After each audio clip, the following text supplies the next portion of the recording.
guys learned the magnetic field at a point along the equatorial line. Then we learned the torque force acting on a bar magnet which is placed in a uniform electric field, isn't it?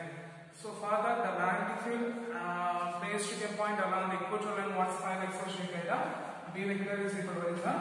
B vector is equal to minus mu 0 by 4 pi into Pm divided by R cube. Is it minus mu 0 by 4 pi into Pm vector divided by 4 pi into R cube vector, isn't it? Then we find the torque force acting on a magnetic field.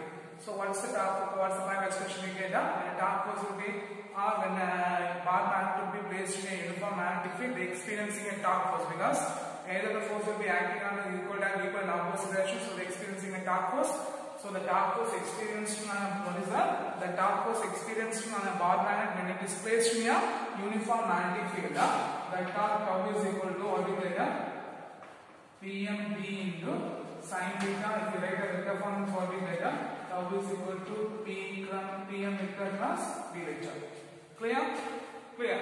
So today's sessions we are going to see the potential energy of a bar magnet. What is that? The potential energy of a bar magnet placed in a uniform magnetic field. What is that? The potential energy of a bar magnet which is placed in a uniform magnetic field.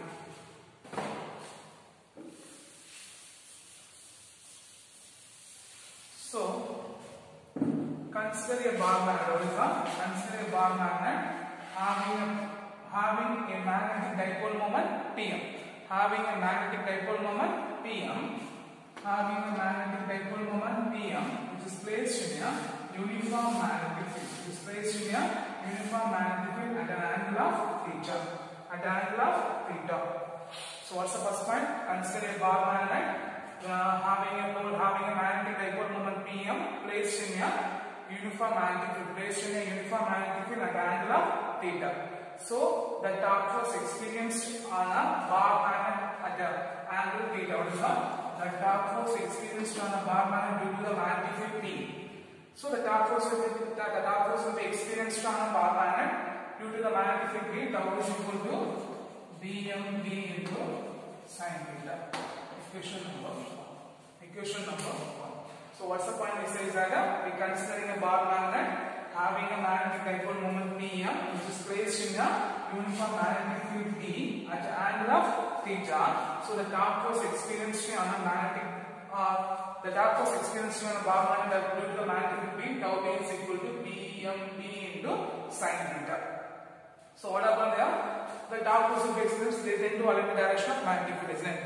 So here we know that assuming this is a bar magnet, when a bar magnet is placed in a uniform magnetic field, they tend to align the direction of magnetic field, isn't it? Here we are going to rotating the bar magnet. What is that? We are going to rotating the bar magnet at the angle of d theta. We are going to rotating the bar magnet at the angle of d theta. So some external work or some external torque force will be acting against the torque force. Some external torque force will be acting the torque force. Okay. Some external force has to be done or some external torque force will be acting against the torque force V. So what's the point? It says that the bar magnet will be placed at the angle of theta. The torque force will be experienced due to the magnetic field. Tau B is equal to Bmd into sin theta. Now the bar magnet will be rotating at the angle of d theta with the constant angular velocity. Important point: constant angular velocity. So when a bar magnet will be rotating at the angle of d theta with the constant velocity means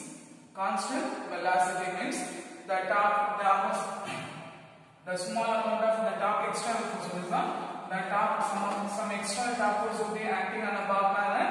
Tau external is equal to what is that? Tau external is equal to otherwise some amount of work has to be done. What is that? Some amount of work has to be done by the bar magnet.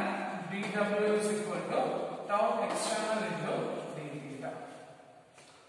Otherwise, what's the point of this? The bar magnet, what is that? The bar magnet will be rotating at the angle of d theta. Some external torque or some work has to be done by the external torque force to move an angle. So the external work done dW is equal to tau external into d theta. Clear? So don't confuse that. Some work has to be done against the external torque force or some work has to be done by the external torque force against the torque force. So here it is moving in a constant angular velocity. So the external torque is equal to tau. External torque is equal to tau. So if you substitute that means what you get, the change in momentum dW is equal to tau into d theta. Tau into d theta. Okay. So the total work done is equal to the total work done by the torque force. Total work done W is equal to total work done to moving a bar magnet from the angle of theta dash to theta.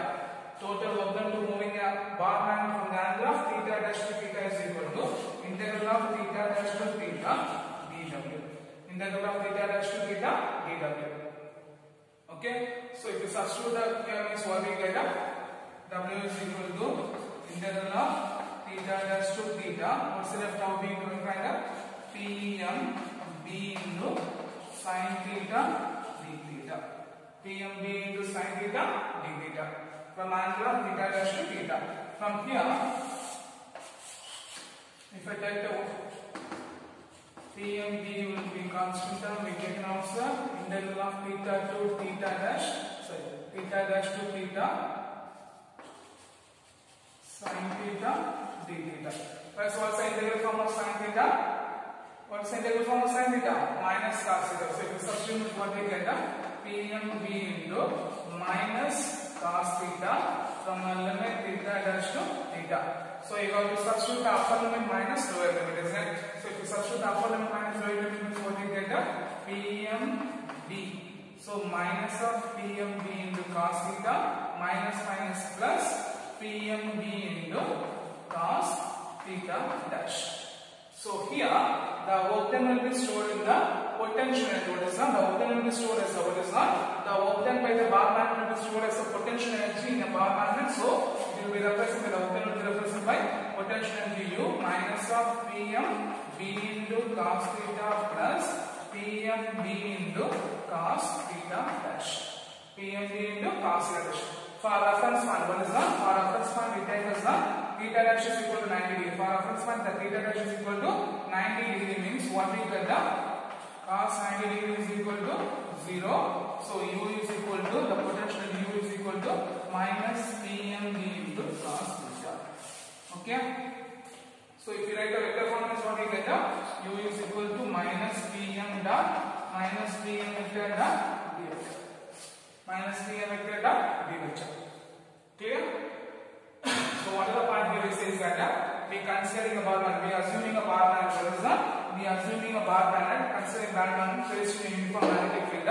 So when the bar magnet will be placed in a uniform magnetic field, having a magnetic dipole moment of PM at the angle of theta. So when it is placed in a uniform magnetic field means they are experiencing a torque force. So the torque force experienced by the magnetic field tau P is equal to BMB sin theta. Okay. So here we are moving or we are rotating the bar magnet at the angle of d theta. We are rotating the bar magnet at the angle of d theta against the torque force, isn't it? So some external force or some work has to be done by the external torque force. What is that? Some work has to be done by the external torque force. The work done dW is equal to external torque force into d theta. Here we are rotating the bar magnet with the constant angular velocity. So the external torque force is equal to the torque force due to the magnetic field. The external torque force is equal to the torque force due to the magnetic field. So dW is equal to tau B into d theta. So the total work done to moving a bar magnet from the angle of theta to theta dash. What is that? Total work done to moving a bar magnet from the angle of theta dash to theta. So W is equal to integral of theta dash to theta into dW. So we substitute the formula B and B into sin theta d theta. B and B is the constant and we take an outside. The integral form of sin theta is equal to minus cos theta. We are going to substitute the upper limit minus lower limit. Then right answer like this, okay? Minus of PMB into cos theta minus of minus PMB into cos theta dash. So minus into minus plus, okay? So work done is equal to minus PMB cos theta plus PMB cos theta dash, okay? So the potential energy here the work done will be stored as what is that? The work done will be stored in the form of potential energy. So U is equal to minus PMB cos theta plus PMB into cos theta dash, okay? So here for reference point theta dash should be considered as 90 degree. So cos 90 is equal to 0. So U is equal to minus PMB cos theta. So when the bar magnet is placed at the angle of 90 degree, for a reference point, reference point means the total the potential energy of a bar band U is equal to minus dm d into cos theta. So U is equal to minus dm dot d dash. Okay. For reference point, then you choose the two angles. Okay. Then you are going to choose these two angles. For angle, if theta is equal to 0 degrees, so this one, if theta is equal to 0 degrees, cos 0 is equal to 1. So the potential energy U is equal to minus Pm into D. Okay. Then for angle of this one, for angle of theta is equal to 180 degrees. For angle of theta is equal to 180 degrees, the potential energy U is equal to what we get? The expression for cos 180 degrees is equal to what is that? The expression, the value of cos 180 degrees is equal to minus 1. So minus Pm D into minus 1, minus into minus, the potential energy is equal to Pm into. Okay, clear? So from this 2 point you can say that the bar band what is from this 2 expression we can say that when the bar magnet aligned in the direction of a magnetic field, what is the aligned in the direction of a magnetic field, the potential energy will be minimum. At the same time, when the bar magnet will be aligned anti-parallel to the direction of a magnetic field means the potential energy will be maximum. So when the angle theta is equal to 0 means cos 0 is equal to 1. When theta is equal to 0 means the expression for cos 0 is equal to 1. So U is equal to minus Pmd. When theta is equal to 180 degrees means cos 180 is equal to minus 1. So minus into minus plus, so U is equal to Pmd. So when the dipole or when the bar magnet is aligned in the direction of magnetic field means the potential energy will be minimum. At the same time, when a bar magnet will be aligned anti-parallel or when a bar magnet will be aligned opposite to or anti-parallel to the direction of magnetic field means the potential energy will be maximum. The potential energy will be maximum. So whenever the bar magnet moving opposite to the direction of magnetic field, they get the maximum potential energy. Okay, clear? Clear? So this is a potential energy for a bar magnet. Okay. Sure.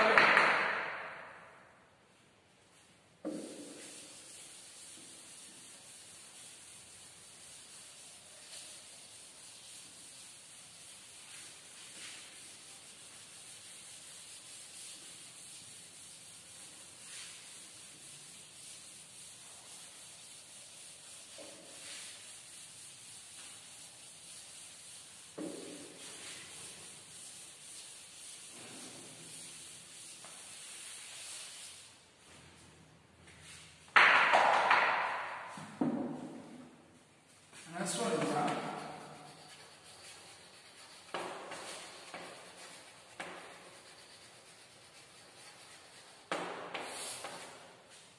tangent galvanometer. Okay, for our practical also we have a tangent galvanometer. For today's class, you just give the just explain the concept and explanation or derivation for the tangent galvanometer. When we are moving to the practical, I will show the instruments. Okay, I will show the instrument. Okay. So the next one is a tangent galvanometer. Guys, what is the galvanometer? What is the galvanometer? Galvanometer is an instrument which is used to detect the flow of current. What is galvanometer? Galvanometer is an instrument which is used to detect the flow of current. So tangent galvanometer is an instrument. What is that? Tangent galvanometer is an instrument which is used to measure the current. Okay. So what's the purpose of using tangent galvanometer? Tangent galvanometer is an instrument which is used to measure the current. Okay. Okay. So what is the tangent galvanometer? Tangent galvanometer is an instrument which is used to measure the current. It is also called as a moving coil type galvanometer. It is also called as a moving coil type galvanometer. Okay. It is also called as a moving coil type galvanometer. Then it works on the principle of what is that? It works on the principle of tangent law. So the tangent galvanometer works on the principle of tangent law. Okay, the tangent galvanometer works on the principle of tangent law. Okay. So what's the first point? What's the purpose of using galvanometer? Galvanometer is an instrument which is used to detect the flow of current. Here we are using tangent galvanometer. Tangent galvanometer is an instrument which is used to measure the current. It is also called as a moving coil type galvanometer. It works on the principle of tangent law. Tangent law is state tangent law will be one of the important important 2 mark questions. Okay. So guys, what is Chandra law? When a magnet or magnetic needle is, what is that? When a magnet or magnetic needle is suspended in a two uniform magnetic field. Two uniform magnetic field. Okay, a bar magnet or magnetic needle will be suspended in a two uniform magnetic field. It will become to rest in the direction of, what is that?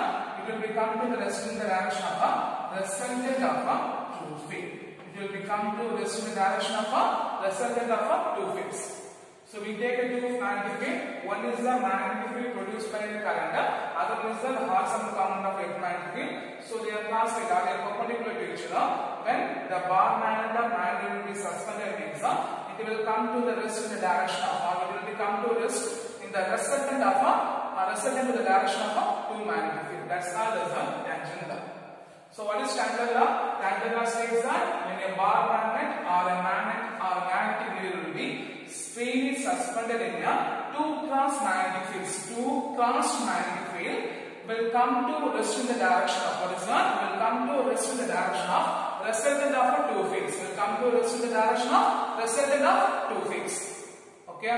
So here D is the when a current flowing through the when a current flow through the wire producing a magnetic field will be B, and DH is the horizontal components of a magnetic field. Why we take a horizontal components? Because on the introduction to the first diagram, I say that B is equal to BH tan theta and DB is equal to BH sin theta till land is that. In that topic, it says that at the equators, the horizontal components of a magnetic field will be maximum. Only at the poles, only the vertical component of magnetic field will be maximum. So only we are going to use the equator. So BH represents the horizontal components of a magnetic field. Okay, clear? So fine. So tangent law is the principle of a tangent law. What is tangent law? When a magnet or magnet will be freely suspended in a two cross magnetic field, it will come to rest in the direction of resultant of a two field. It will come to rest in the direction of resultant of two field. Here B represents the magnetic field produced due to the current flow through the wire, and DH represents the horizontal components of a magnetic field. So what we get? The tangent law B is equal to BH tan theta. B is equal to BH tan theta. B is equal to BH tan theta. Clear? The next one is the construction.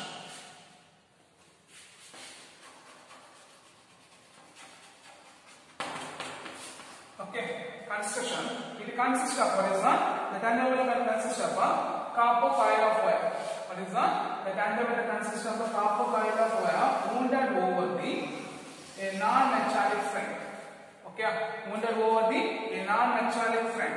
Okay, or non-magnetic frame. So first point, the tangent galvanometer consists of a copper coil of wire wounded over the non-magnetic frame. So the non-magnetic frame is either the brace or wood, which is placed on, which is mounted on a horizontal table, which is vertically placed on a horizontal table, which will be kept by 3 leveling screws. Kept by 3 leveling screws. Okay, so what's the first point? What's the first one? The tangent galvanometer consists of a copper coil of wire wounded over the non-magnetic frame. The non-magnetic frame may be a wood or brace, which will be placed vertically on a horizontal table. The horizontal table will be maintained by the 3 leveling screws. The instrument consists of different types of coil of wire. For our instrument, we have a 5, 10 and 50 types of coil of wire is there. Okay. Every instrument they having a 5, 10 and 50 types of wire. Depends upon the 3 knob will be there. By using the knob, we can maintain the coil of wire will be 5, 10 and 15. Okay. Clear? So what's the first point? The tangent galvanometer consists of a copper coil of wire wounded over the non-magnetic frame. The non-magnetic frame may be a brace or wood, which is placed on a vertically on a horizontal table, which will be maintained by 3 leveling screws. And the coil of wire may be a 5 tens, 10 tens, 15 tens, depending upon the instrument. Okay, depending upon the knob wire you are using. Okay, then on the horizontal table there will be a small projection is there, and above the projection we are placing a compass box. Okay, the compass box consists of a small pivotal magnet which can be turned over the compass box. It can be turned over the which is with tan over the compass box, in which the magnet will be placed perpendicular to the pivot magnet. Okay, the magnet will be placed perpendicular to the pivot magnet. Okay, clear?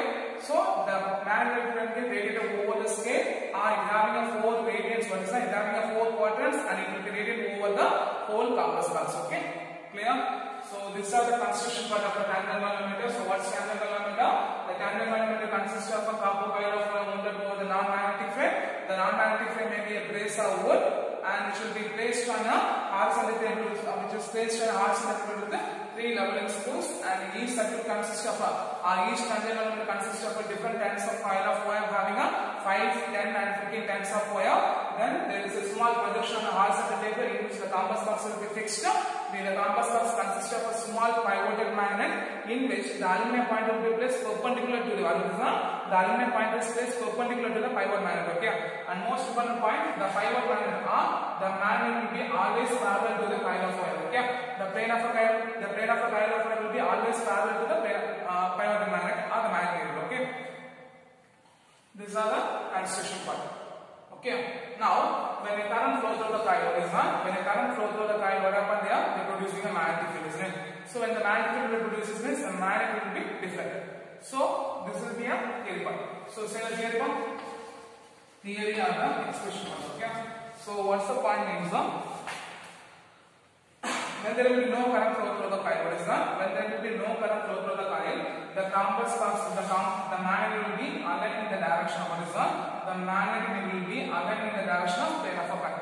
The magnet will be aligned in the direction of magnetic plane of a coil. When a current flow through the coil, what is that? When a current flow through the coil, the magnetic field will be deflected, will come to rest in the direction of resultant of 2 fields. What are the field is that? One is that when a current flow through the coil producing a magnetic field, and the other one is the horizontal components of a magnetic field. So what we get? B is equal to, by using a tan diagram, B is equal to BH tan theta. B is equal to BH tan theta. B is equal to BH tan theta. Now, here we are stating a circular coil. So when a current flowing through a circular coil having a radius of r means, when a current flowing through a circular coil having a radius of r means, the magnetic field B is equal to mu 0 Ni divided by 2r. So the magnetic field over what is that? When a current flow through the circular coil means the magnetic field B is equal to mu 0 Ni by 2r. So if this has to then means what we get? Mu 0 Ni divided by 2r is equal to BH tan theta. Okay, from this expression, the expression value of BH is equal to, the value of BH is equal to what we get? Mu 0 Ni by 2r into 1 by tan theta Tesla. Mu 0 Ni by 2r into 1 by tan theta into Tesla. Okay. So what's the theory part is that when there will be no current will be flow through the coil, the magnetic field will be aligned in the direction of, or aligned in the direction parallel to the plane of a coil. When the current will be flow through the coil, the magnetic field will be deflected, will come to rest in the direction of resultant of 2 fields. What are the 2 fields? One is the magnetic field produced by a current flow through the coil, and another one is the horizontal components of a magnetic field. So from the tangent law, we know that B is equal to BH tan theta. When a current flow through the circular coil I having a radius r means the magnetic field B is equal to mu 0 Ni by 2r. The magnetic field B is equal to mu 0 Ni by 2r. So you substitute the expression means what we get? Mu 0 Ni by 2r is equal to BH tan theta. From this BH is equal to mu 0 Ni by 2r into I by tan theta. Okay? Clear? Clear. From this, the reduction factor is equal to what is that? The reduction factor, from this you can find the current I is equal to what we get? 2RBH by mu 0 N into tan theta. So we can write as I is equal to K into tan theta. I is equal to K into tan theta. The value of K is equal to 2RBH by mu 0 N. That's called as the reduction factor. That's called as the reduction factor. That's called as the reduction factor. So the current I from this expression, the value of current I is equal to 2RBH by mu 0 N into tan theta. So I is equal to K into tan theta. Here K represents the reduction factor. What is that? K represents the reduction factor. K represents the reduction factor. Then current sensitivity. What is my current sensitivity? Means the deflection produced by the tangent galvanometer when per unit current will be flow through the circuit. When 1 unit of current flow through the circuit, the deflection produced by the galvanometer is called as the current sensitivity. So when 1 ampere of current, what is the, when 1 ampere of current or when 1 unit of current flow through the circuit or when 1 unit of current flow through the tangent galvanometer, the deflection produced by the circuit is called as deflection produced by the galvanometer is called as the current sensitivity. Okay, and most important thing, the tangent galvanometer will be more sensitive at the angle of what is one. The tangent galvanometer will be more sensitive at the angle of 45 degree.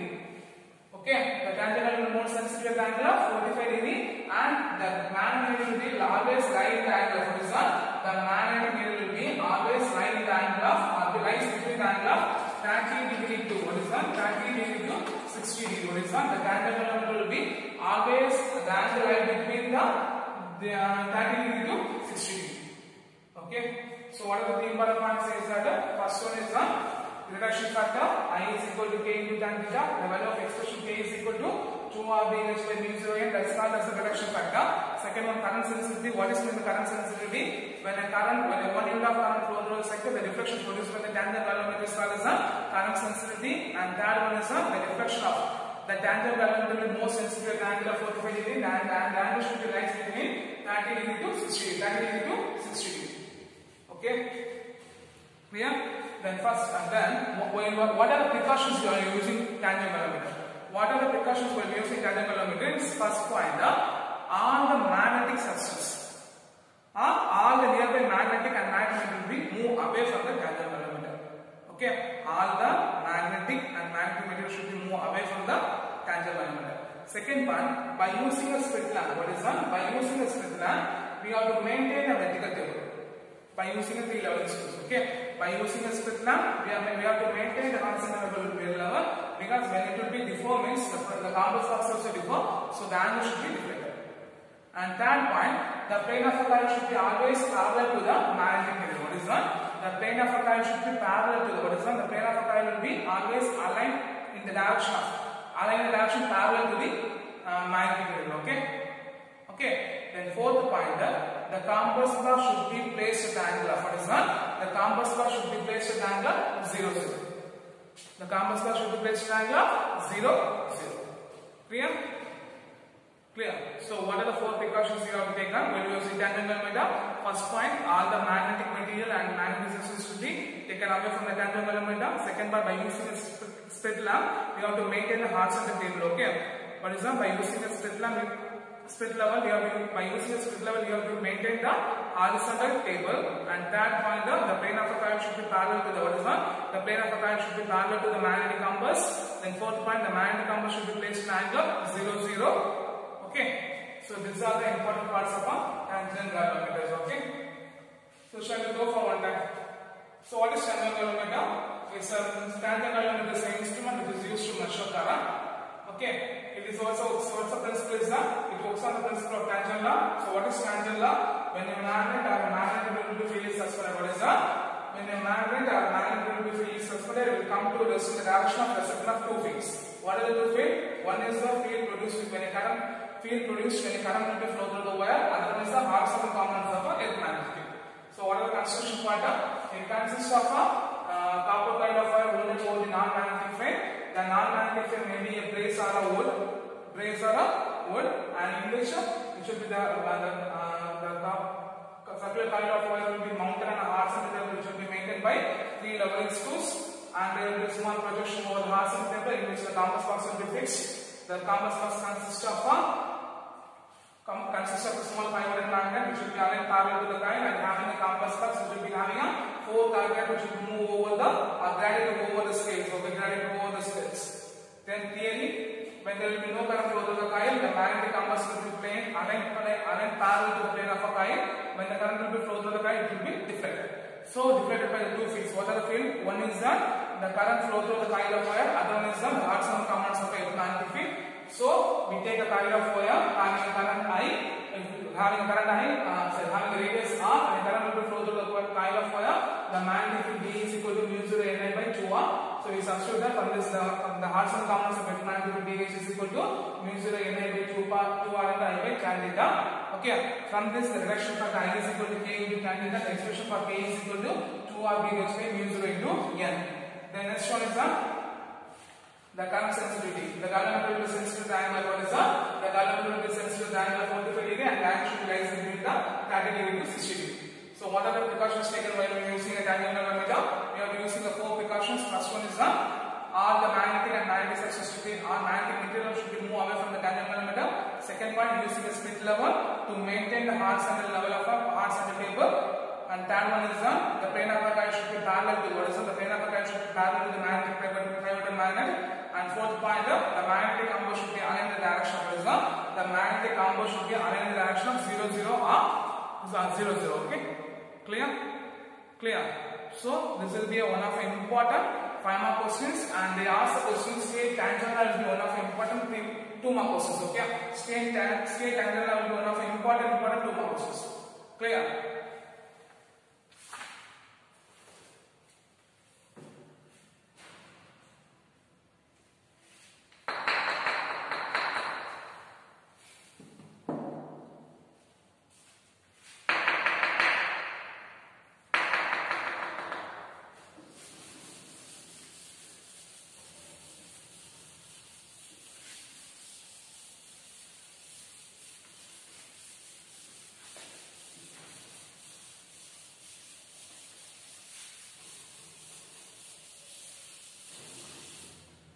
The next one is the magnetic properties. Okay, we know that all the materials are non-magnetic. Sometimes all the magnetic materials are not behave in the same manner. So the next one is the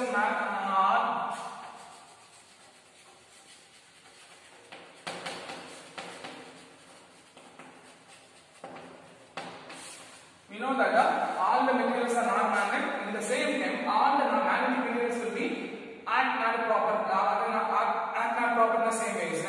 So they have different properties are there, in which the first one is the magnetizing field. What is that? The first one is the magnetizing field.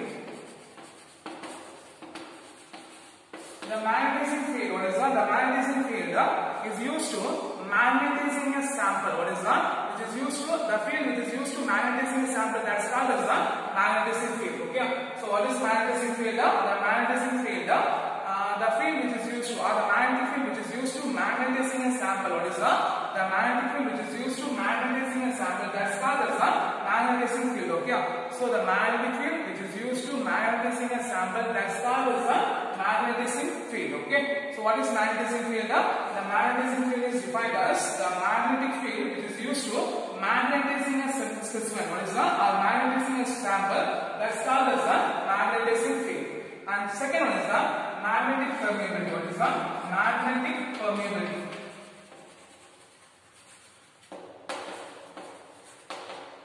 The magnetic permeability is defined as what is that? Is measure of ability of a material allow the magnetic field times pass through it. Okay.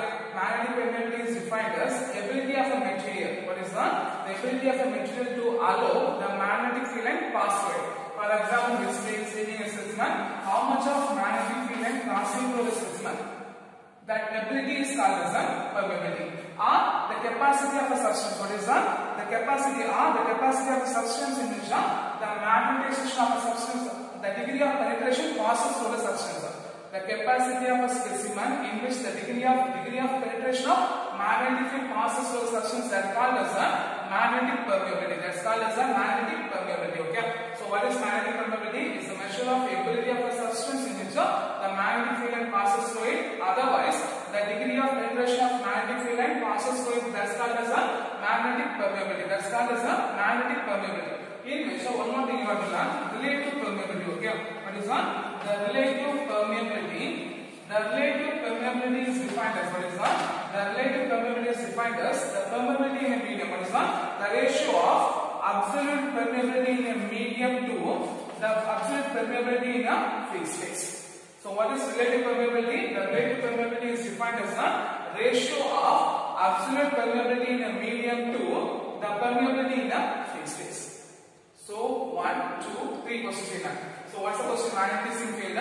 The magnetic field which is used to magnetizing a specimen is called as a magnetic field.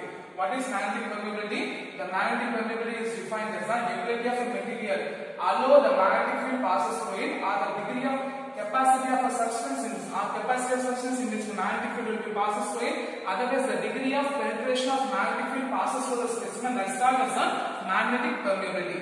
In which the relative permeability is defined as the ratio of absolute permeability in a vacuum to absolute permeability in a medium to the permeability in a vacuum. Clear? The third one, intensity of a magnetization. Okay, third one is the intensity of a magnetization. Okay, we are only saying the definition. Okay, the intensity of a magnetization is defined as magnetic moment per unit volume. What is that? The intensity of a magnetization is defined as what is that? The intensity of a magnetization is defined as magnetic moment per unit volume.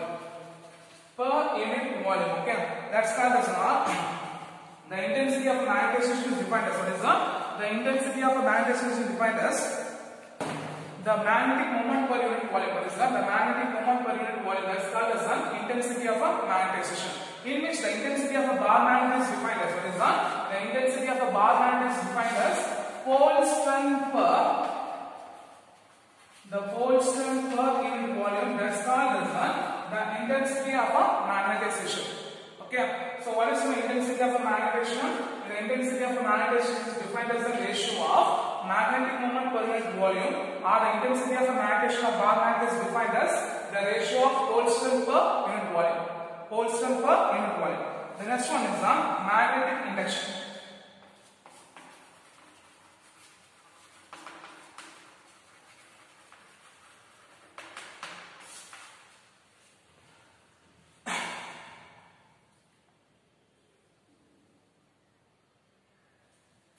So the magnetic induction is defined as what is the magnetic induction is defined as the sum of a magnetic field produced in a vacuum due to the magnetizing field. The magnetic field produced by the vacuum due to the magnetic field plus the magnetic field due to induced in a substance. What is the magnetic field due to induced in the magnetization of a substance is called as a magnetic induction. Okay, guys, what is the magnetic induction? The magnetic induction is defined as the sum of a magnetic field produced in a vacuum due to the magnetizing field plus the magnetic field due to the the magnetic field due to the induced in a magnetization of substance. The magnetic field due to the field induced in a magnetizing substance is called as the magnetic induction. Okay. So what is the magnetic induction? The magnetic induction is defined as what is the magnetic induction is defined as the sum of a magnetic field produced in a vacuum with the magnetizing field plus and the magnetic field induced in a magnetizing substance. That's called as the magnetic induction.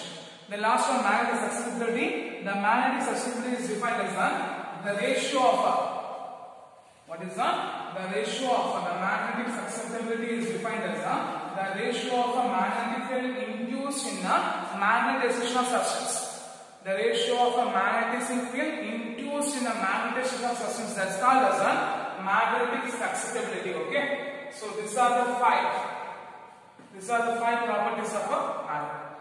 So for our today's sessions, we learned one of the important 3 mark questions, the potential energy due to the bar magnet. Then next one is the tangent calorimeter. Then we learn the 5 properties of a bar magnet. One is the 5 properties of magnet. One is the magnetic field, magnetizing field, magnetic permeability, relative permeability, intensity, magnetic induction, and the last one is the magnetic susceptibility. Okay. So the magnetic susceptibility is defined as the intensity of a magnetizing field, intensity of a magnetization. What is the intensity of a magnetization induced in the material? What is the intensity of the magnetization induced in the material due to the magnetizing field. The intensity of a magnetization induced in a material due to the magnetizing field. So 5 2-mark questions learned. Okay. So just go for one recap. Magnetic field. The magnetic field which is used to magnetize a specimen is called as a magnetic field. Magnetic permeability, the ability of a material which passes through the magnetic field lines oriented. relative permeability is defined as the absolute permeability in a vacuum to the absolute permeability medium to the absolute permeability in a vacuum. Intensity of a magnetic is defined as magnetic moment per unit volume for the bar magnet, Coldstone per unit volume. Magnetic induction is defined as the sum of the magnetic field producing in a vacuum due to the magnetic field plus the magnetic field induced in the magnetization of a substance. The last one is the magnetic susceptibility is defined as the ratio of the magnetic field. What is that? The intensity of a magnetization due to the intensity of a magnetization induced in a material due to the magnetization.